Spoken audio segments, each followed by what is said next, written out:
वक्त के साथ सब बदलता है, मगर भारत जैसे देश में एक चीज आज भी वहीं की वहीं है, धर्म के नाम पर लड़ाई।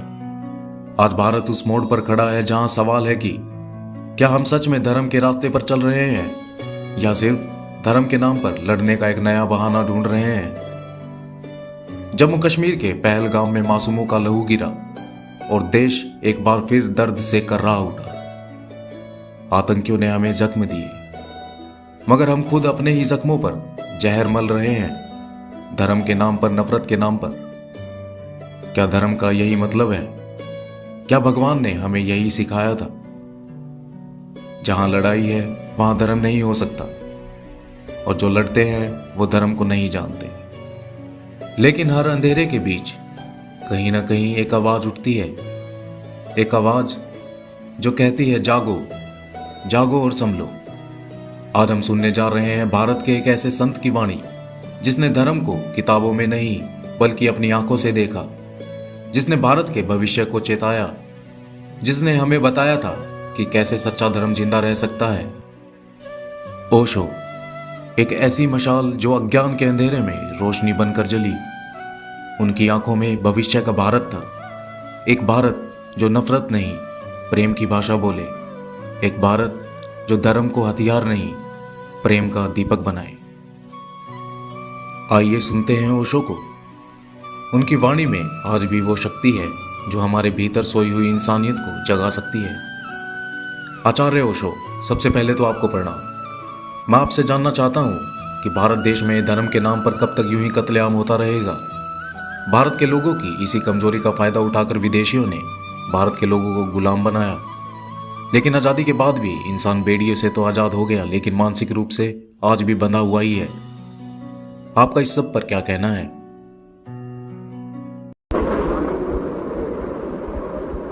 सुना है मैंने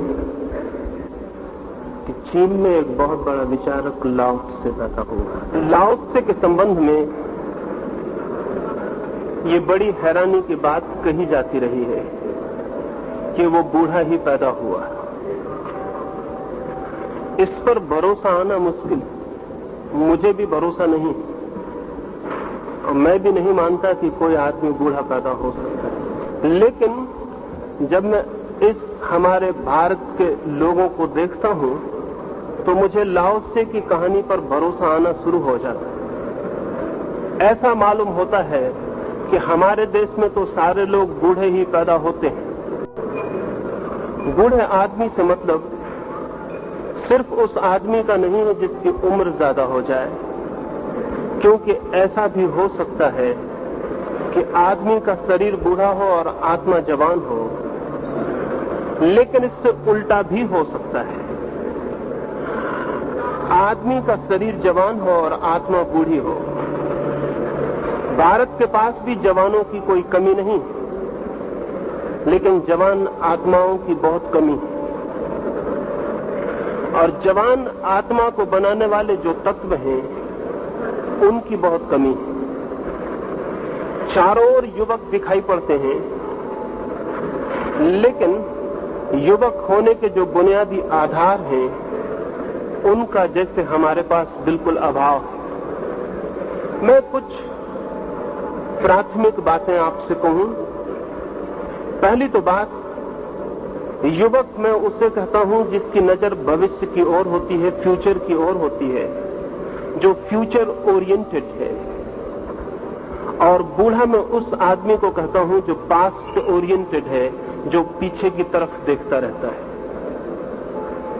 अगर हम बूढ़े आदमी को पकड़ लें तो वो सदा अतीत की स्मृतियों में खोया हुआ मिलेगा।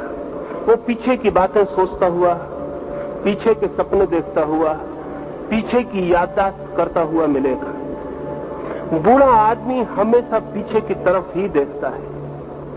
आगे की तरफ देखने में उसे डर भी लगता है, क्योंकि आगे सिवाय मौत के, सिवाय मरने के और कोई दिखाई बात पड़ती भी नहीं। जवान आदमी भविष्य की तरफ देखता है, और जो कौम भविष्य की तरफ देखती है वो जवान होती है, जो अतीत की तरफ, पीछे की तरफ देखती है वो बूढ़ी हो जाती है। ये हमारा मुल्क सैकड़ों वर्षों से पीछे की तरफ देखने का आदी रहा है। हम सदा ही पीछे की तरफ देखते हैं, जैसे भविष्य है ही नहीं, जैसे कल होने वाला नहीं है। जो बीत गया कल है वही सब कुछ। ये जो हमारी दृष्टि है ये हमें बूढ़ा बना देती है। अगर हम रूस के बच्चों को पूछें तो वे चांद पर मकान बनाने के संबंध में विचार करते मिलेंगे। अगर अमेरिका के बच्चों को पूछें तो वे भी आकाश की यात्रा के लिए उत्सुक हैं। लेकिन अगर हम भारत के बच्चों को पूछें तो भारत के बच्चों के पास भविष्य की कोई भी योजना, भविष्य की कोई कल्पना, भविष्य का कोई भी स्वप्न, भविष्य का कोई उटोपिया नहीं है।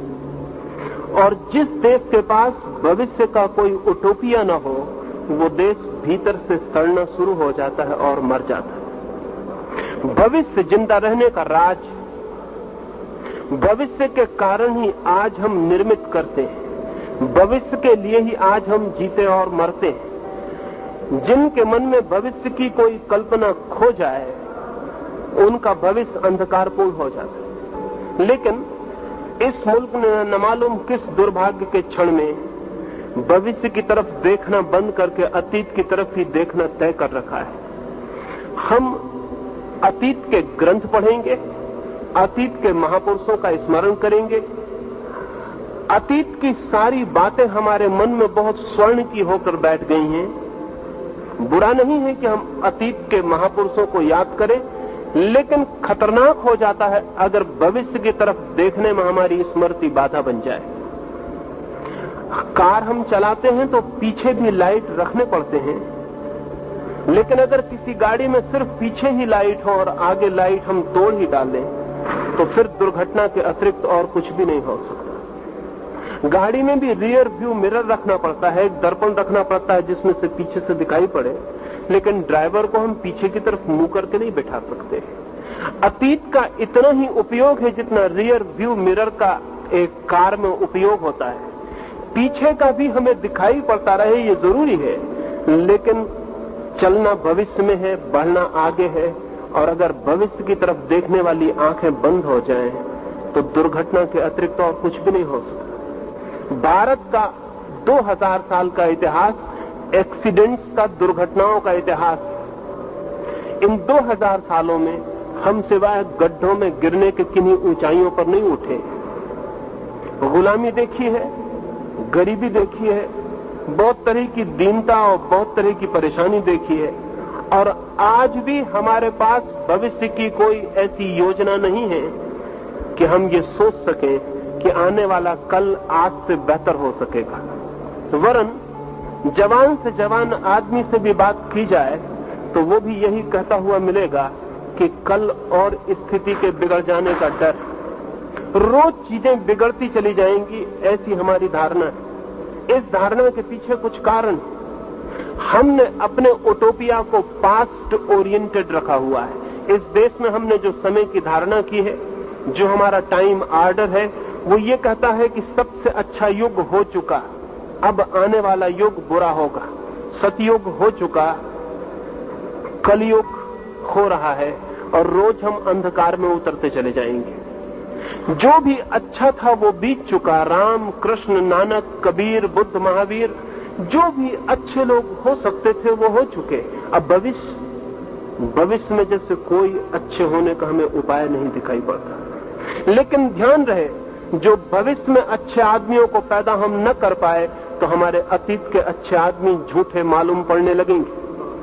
अगर हम भविष्य में और श्रेष्ठताएं न छू सके तो हमारे अतीत की सारी श्रेष्ठताएं काल्पनिक और कहानियां मालूम पड़ने लगेंगी, क्योंकि बेटा बाप का सबूत होता है, और अगर बेटे गलत निकल जाएं तो अच्छे बाप की बात सिर्फ मन भुलाने की बात रह जाती, वो गवाही नहीं रह जाता। हम जब अतीत की बहुत ज्यादा चर्चा करते हैं तो शक पैदा होता है, और जब हम पीछे के लोगों की बहुत गौरव गरिमा की बात करते हैं तो शक पैदा होता है, क्योंकि दुनिया हमें देखती है। हम दुनिया को कहना चाहते हैं कि हम जगत गुरु थे, लेकिन आज दुनिया में एक भी ऐसी चीज नहीं है जो हम किसी को सिखा सकें। सारी चीजें हमें दूसरों से सीखनी पड़ रही हैं। ये जगत गुरु की नासमझी की बात बहुत दिन तक टिक नहीं सकेगी, और आज नहीं कल अगर दुनिया हमारा मजाक उड़ाने लगे, और हमसे कहने लगे कि हम जगत गुरु होने का ख्याल इसीलिए मन में पैदा कर लिए हैं क्योंकि हम सारे जगत के शिष्य हो गए हैं, और इस बात को बुलाने के लिए, अपने अहंकार को बचाने के लिए हम इस तरह की बातें कर रहे हैं, तो इसमें बहुत आश्चर्य न होगा। आज सुई से लेकर हवाई जहाज तक भी हमको बनाना हो तो सारी दुनिया में कहीं और हमें सीखने जाना पड़ता है। आज हमारे पास सिखाने योग्य कुछ भी नहीं बचा है। आज हम दुनिया को कुछ भी सिखा नहीं सकते, लेकिन हम ये बात कहे चले जाएंगे कि हम कभी दुनिया के गुरु थे। ध्यान रहे, जब कोई कौम ये बात करने लगती है, पास्ट टेंस में जब कोई कौम बोलने लगती है, तो समझ लेना कि वो दीन हो गई। जब कोई कहने लगे कि मैं अमीर था, तब समझ लेना कि वो गरीब हो गया है। और जब कोई कहने लगे कि मैं ज्ञानी था, तब समझ लेना कि वो अज्ञान में गिर गया है। और जब कोई कहने लगे कि कभी हमारी शान थी, तो समझ लेना कि शान मिट्टी में मिल चुकी है। ये सारी बातें जो हम गौरव की करते हैं, हमारे धूलि में गिर जाने के अतिरिक्त और किसी बात का प्रमाण नहीं। अतीत को देखना उपयोगी हो सकता है, लेकिन अतीत को आंख में रखना खतरनाक है। आंख में तो भविष्य होना चाहिए, आने वाला कल होना चाहिए। जो बीत गया कल, वो बीत गया, उसकी धूल उड़ चुकी है। अब जमीन पर कहीं खोजने से उसे खोजा नहीं जा सकता। हम सिर्फ पीछे की बातें करते रहेंगे तो भविष्य को निर्मित कौन करेगा? हम सिर्फ गुणगान करते रहेंगे अतीत का तो भविष्य के लिए श्रम कौन करेगा? तो मैं युवा आदमी का पहला लक्षण मानता हूं भविष्य के लिए उन्मुखता, और बूढ़े आदमी का लक्षण मानता हूं अतीत के प्रति लगाव। जिस आदमी के मन में भी भविष्य के प्रति लगाव है, उसकी उम्र कुछ भी हो, वो जवान। और जिस आदमी के मन में भविष्य की कोई कल्पना ही नहीं है और सिर्फ अतीत का गुणगान है, उसकी उम्र कुछ भी हो, वो बूढ़ा है। जवान आदमी एक संघर्ष और बूढ़ा आदमी एक संतोष, एक सेटिस्फैक्शन। अगर गुलामी आ जाए तो उससे भी संतोष कर लेंगे, गरीबी आ जाए उससे भी संतोष कर लेंगे, जो भी हो जाए उससे हम संतुष्ट हो जाएंगे। संतुष्ट अगर हमने होने की आदत नहीं बदली तो इस मुल्क को भविष्य में और भी महाअंधकार देखने के क्षण आ सकते हैं। मैं अभी बंगाल में था, तो बंगाल में जो मुझे दिखाई पड़ा, चाहता हूं पूरे मुल्क के एक एक युवक को कह दूं कि वो गुलामी को निमंत्रण है, और बंगाल राजी हो जाएगा। बंगाल में 10-25 आदमी अगर एक सड़क पर एक पुलिस वाले की हत्या कर रहे हैं तो पूरे लोग अपने दरवाजे बंद करके बैठ रहेंगे। वे भीतर बैठ के इस बात की निंदा करेंगे कि बहुत बुरा हो रहा है, लेकिन उस बुरे के खिलाफ लड़ने बाहर नहीं निकलेंगे। अगर एक बस में आग लगाई जा रही तो यात्री बस में चलने वाले उतर के नीचे खड़े हो जाएंगे और खड़े होकर चर्चा करेंगे बहुत बुरा हो रहा है, लेकिन कोई उन आग लगाने वाले 5 आदमियों को रोकने की हिम्मत नहीं जुटाएगा। इतनी कायर कौम कैसे जवान हो सकती? इतना कमजोर चित्त कैसे जवान हो सकता? पूरा बंगाल देखता रहेगा, थोड़े से लोग बेवकूफियां करेंगे और पूरा बंगाल झुक जाएगा, और आज नहीं कल पूरा हिंदुस्तान झुक जाएगा। 2 लाख आदमियों की बस्ती में 200 आदमी कुछ भी करना चाहे तो 2 लाख की बस्ती झुक जाएगी और राजी हो जाएगी। हिंदुस्तान पर चीन का हमला हुआ तो सारा हिंदुस्तान कविता करने लगा था, आपको भी पता होगा। सारा हिंदुस्तान कहने लगा था कि हम सोए हुए शेर हैं, हमें छेड़ो मत। तो मैंने कई कवियों से पूछा कि शेरों ने कभी भी नहीं कहा है कि हम सोए हुए शेर हैं, हमें छेड़ो मत। छेड़ो और पता चल जाता है कि शेर है या नहीं। कविताएं करने की जरूरत नहीं होती, लेकिन पूरे हिंदुस्तान ने कविताएं की, जगह जगह कवि सम्मेलन हुए, लोगों ने तालियां बजाई, और जिन लोगों ने कविताएं की कोई को पद्मश्री की उपाधि मिल गई, कोई राष्ट्र कवि हो गया, किसी को राष्ट्रपति ने स्वर्ण पदक भेंट कर दिए, और चीन हिंदुस्तान की जमीन दबा के बैठ गया और वो सोए हुए शेर सब फिर वापस कविता करके सो गए। उनका कुछ भी पता नहीं चला कि वो कहां चले गए।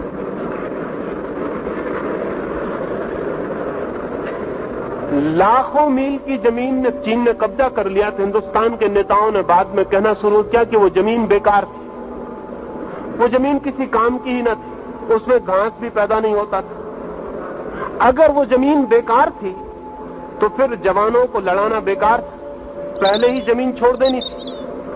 और अगर जमीन पर घास भी नहीं उगती थी तो उसके लिए लड़ने की कोई जरूरत नहीं थी।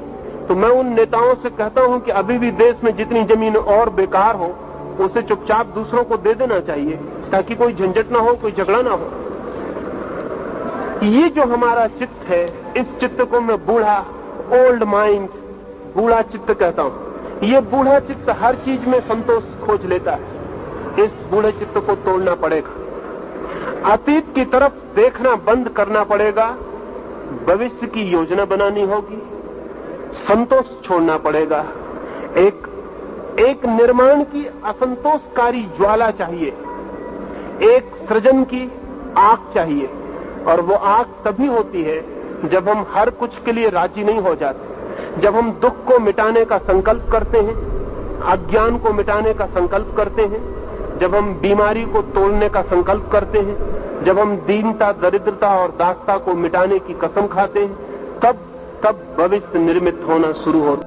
मैं भारत को जवान देखना चाहता हूं, लेकिन भारत के मन को बदलना पड़ेगा तो ही भारत जवान हो सकता है। मैं भारत को बूढ़ा नहीं देखना चाहता हूं। हम बहुत दिन बूढ़े रह चुके, हम बूढ़े हैं हजारों साल। ये भारत का बुढ़ापा तोड़ना पड़ेगा। इस भारत के बुढ़ापे को मिटाना पड़ेगा। इस भारत के बुढ़ापे को अगर हम नहीं मिटा पाए तो अब तक हमने जो गुलामियां देखी थी वो बहुत छोटी थी। ना तो मुसलमान इतनी बड़ी गुलामी ला सकते थे, ना अंग्रेज इतनी बड़ी गुलामी ला सकते थे जितनी बड़ी गुलामी कम्युनिज्म हिंदुस्तान में ला सकता है। और कम्युनिज्म की गुलामी और भी खतरनाक इसलिए कि अब तक जो भी गुलामियां, आज भी चीन गुलामियां, वैज्ञानिकों का मठ गिराया जा रहा है, कम्युनिज्म पहली दफा गिराई जा रही है, टेक्नोलॉजिकली ईसाइयों का चर्च तोड़ा जा रहा है ढंग से, फिर भी बौद्ध को गुलाम बनाने में समर्थ चले जाते हैं। ईसाई मुसलमान के खिलाफ बोले चले जाते हैं, मुसलमान बौद्धों के खिलाफ बोला चला जाता है। आदमी को मारने की नहीं, अब पागल हो गए लोग। उसके दिमाग को पूरा धो के साफ। अगर धर्म को दुनिया में बचाना है तो धर्म को बचाने की तैयारी करनी पड़ेगी। छोटे छोटे मोह छोड़ने पड़ेंगे। मेरा धर्म नहीं बचेगा। अब धर्म बच सकता है, और धर्म तभी बच सकता है जब धर्म आपस में लड़ने का पागलपन बंद कर दे। अन्यथा धर्म आपस में लड़ते हैं और अधर्म की तो कोई लड़ाई अधर्म से नहीं होती। ये कितने मजे की बात कि दुनिया में धर्म 350 और अधर्म 1। अधर्म का कोई विभाजन नहीं है और धर्म के इतने विभाजन। विभाजित धर्म बच नहीं सकेगा, अविभाजित धर्म बच सकता है। चाहे हिंदू हो, चाहे सिख, चाहे मुसलमान, चाहे जैन। अगर हम धर्म को बचाना चाहते हो तो कम्युनिज्म से टक्कर ली जा सकती। और अगर हमने अपने छोटे छोटे धर्मों को बचाने की कोशिश की तो ये सब डूब जाएंगे और अधर्म जीतेगा। अगर हम सत्य को बचाना चाहते हो तो हमें मेरे का आग्रह छोड़ देना चाहिए। अगर हम सत्य को बचाना चाहते हो तो हमें छोटी छोटी दीवालों का मोह छोड़ देना चाहिए। लेकिन वो मोह हमारा नहीं छूटता। बूढ़े मन के मोह बड़ी मुश्किल से छूटते हैं। इसलिए मैंने ये थोड़ी सी बातें कही। भारत का चित्त यदि जवान हो सके तो भारत के लिए एक स्वर्णमय भविष्य पैदा किया जा सकता है। अगर भारत का चित्त बूढ़ा रहा तो भविष्य एक मरघट होगा, एक कब्रिस्तान होगा। भविष्य एक जीवित जीवन नहीं हो सकता है। मैंने ये थोड़ी सी बातें कही। मेरी बातों को मान लेना जरूरी नहीं है, क्योंकि केवल वे ही लोग अपनी बातों को मानने पर जोर देते हैं जिनकी बातें कमजोर होती हैं। मैं आपको सिर्फ इतना ही कहूंगा कि मेरी बातों को सोचना। अगर उनमें कोई सच्चाई होगी तो वो सच्चाई आपको मनवा लेगी, और अगर वे असत्य होंगी तो अपने आप गिर जाएंगी। मेरी बातों को मानने की कोई भी जरूरत नहीं है। मेरी बातों को सोच लेना काफी है। अगर आप सोचेंगे, विचारेंगे तो जो सत्य होगा वो आपको दिखाई पड़ सकता है, और सत्य दिखाई पड़े तो जीवन में क्रांति शुरू हो जाती है और युवा चित्त का जन्म प्रारंभ हो जाता है।